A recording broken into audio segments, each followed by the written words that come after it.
Hello, I am doing an oral reflection over chapter 7. I have my book with me, obviously not to read because I've read the chapter, but just for thoughts that I had.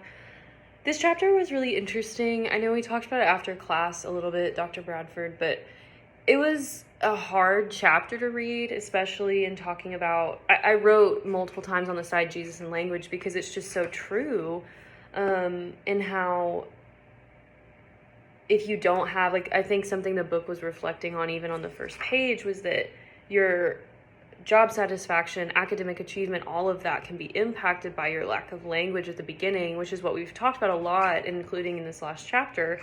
And it just is so true how Jesus and language are the two most important things, even more than love. And I feel like I now understand that and agree.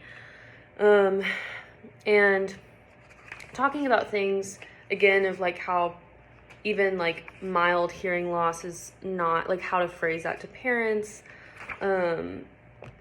because that's not always just like, oh, they'll just miss one or two words. It's like, no, that really is affecting a lot.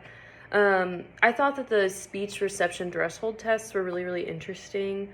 And I thought that was a really, like it says here, the ability to discriminate speech or words is also critical on page 128. And again, that's reflecting on the Jesus and language of like, it is critical to understand like specific words. And even if you miss one or two words, that's still going to be affecting your understanding. And then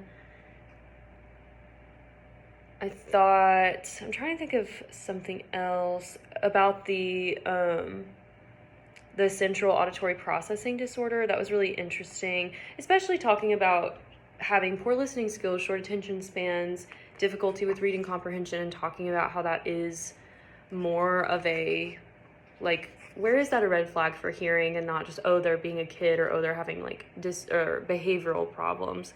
So I thought that was very fascinating. It was interesting again to read about the hearing aids and about CIs.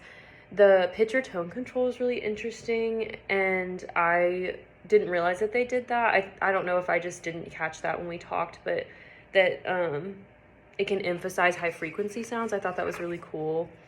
And then the all in the ear, my grandfather has one of those, so I've seen the pros and cons of those. Like, some things are really good for him and helpful, and some things are really hard.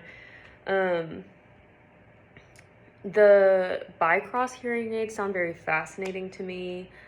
And then the CIs, I didn't realize this, that CIs, you would ideally have no additional disabilities, and that can be something with your like candidacy for it. I thought that was super interesting.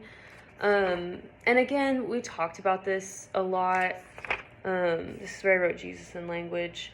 But I think the biggest thing that I just was reflecting on was, oh, and here, sorry, I'll backtrack. Here there's that the telephone amplifiers were super interesting. And I was curious about that, about how easily accessible that is with money, and like how that is affected and everything, because I'm sure that that's something that's not cheap. And so it's probably like a great help, but I did write and had a question of like, how accessible is that actually to people, and like batteries with hearing aids, things like that.